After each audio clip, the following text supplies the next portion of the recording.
The untold story of Clark Gable's two children.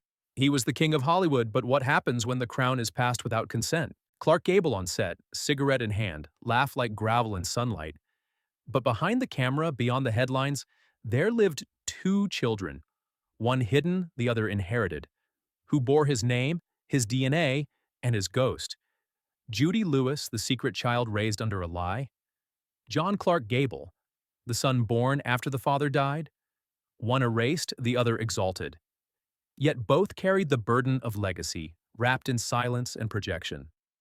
Their stories span decades of fame and forgetfulness, shaped by the long reach of Hollywood's moral machine and a father's unreachable myth. This isn't just the tale of a film icon's descendants. It's a meditation on truth, on survival, and on the aching spaces between legacy and love. The king and his secrets. They built Hollywood on illusions, the perfect kiss, the tragic hero, the ever-youthful starlet. Clark Gable was both a product and an architect of that illusion. Ruggedly handsome, devastatingly charming, he ruled the 1930s and 40s with a kind of swagger that turned every entrance into a coronation.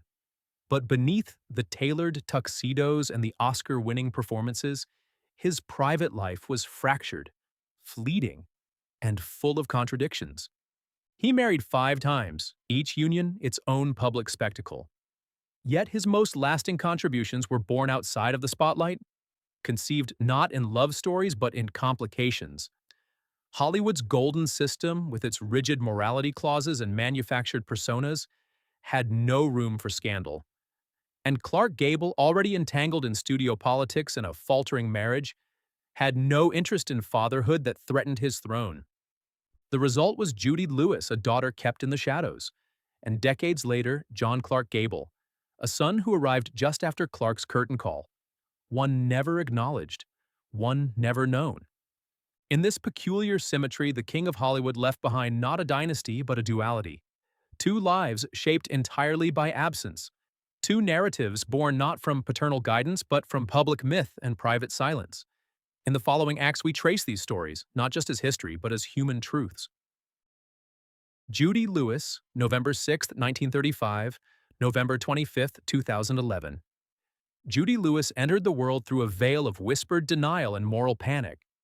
She was born Judith Young on November 6, 1935, in Venice, California.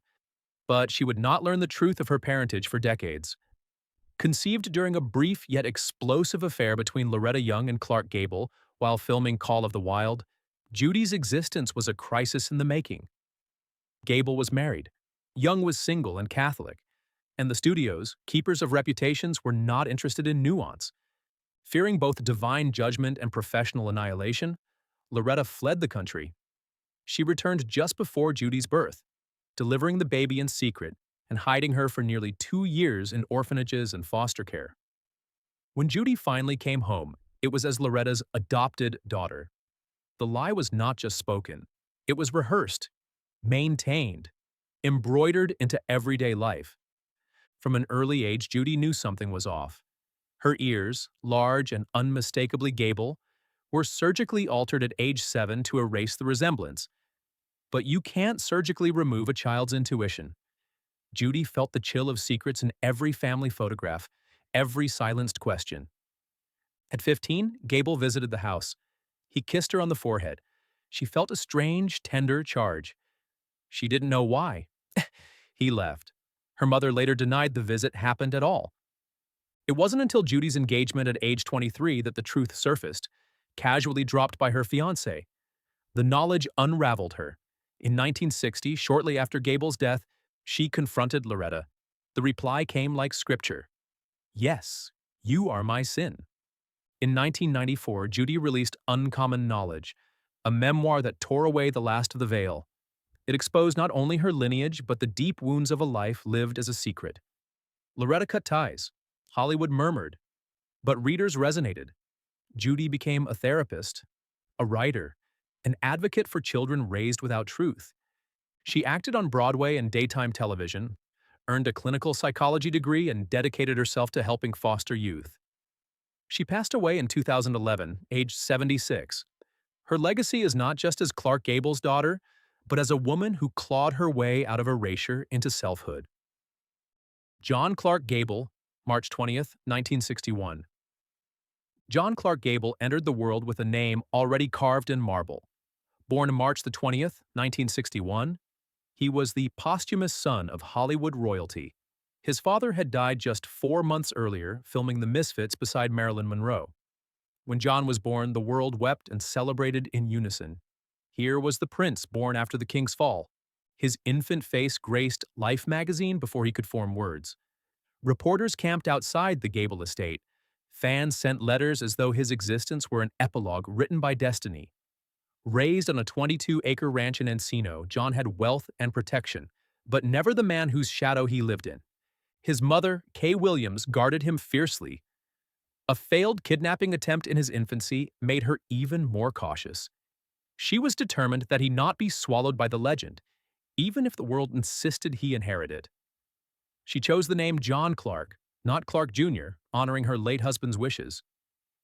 John's path diverged from the silver screen. Though he dabbled in acting, notably in 1990's Bad Jim, his heart lay elsewhere. Cars, engines, speed. The world of racing offered something his father's world never could: control. Victory earned, not inherited. He became a two-time champion in the Lucas Oil Off-Road Racing Series, building a name separate from cinema. He married 3 times. His first marriage to Tracy Yarrow brought 2 children, Kay LaRae and Clark James Gable III. Clark III briefly tasted fame as host of Cheaters, but struggled with arrests and addiction. In 2019, at just 30 years old, Clark III died from an accidental overdose, leaving behind a young daughter, Shore. John outlived his only son. The loss redefined him. Grief is a strange inheritance, and for John, it piled atop an already heavy name. He retreated from the spotlight, focusing on Clark Gable Enterprises, a company preserving his father's image and legacy alongside his third wife, Deborah. Today, John lives quietly in California. He is a grandfather, a steward of history, and a man trying to breathe beneath a name that never belonged entirely to him. He was born to a myth, but he's chosen reality. Legacy and loss woven together. 2 lives forged in opposite flames. Judy Lewis, the silenced daughter, whose very existence defied the polished morality of the Golden Age. John Clark Gable, the sanctified son, raised by the glow of a legend he never met. One fought to be seen. The other fought to not disappear into someone else's spotlight. Judy was the daughter of denial, yet she built a career helping others break cycles of secrecy. She found voice, purpose, and peace not in being recognized, but in recognizing herself. John inherited acknowledgement, but not connection. His journey was about separating identity from iconography. Both children endured the long shadows of Clark Gable. They bore the invisible cost of fame, a father who was present in name, but absent in flesh. The world's adoration of their father never translated into affection for them. It was public love, privately withheld. The final montage is simple. Judy in therapy rooms, teaching, listening. John in a garage, tuning an engine, quietly working. A shot of an old film reel burns to white. Then, an empty chair in a room filled with photographs. On it sits a single candle and a black and white headshot of Clark Gable. They both inherited more than a name. They inherited absence, privilege, trauma, and above all, the human need to belong. Subscribe for more untold family stories where the brightest lights cast the deepest shadows. Here we illuminate the lives touched by fame, shaped by silence and reclaimed by courage. Because legacy isn't just what we're given, it's what we choose to carry forward.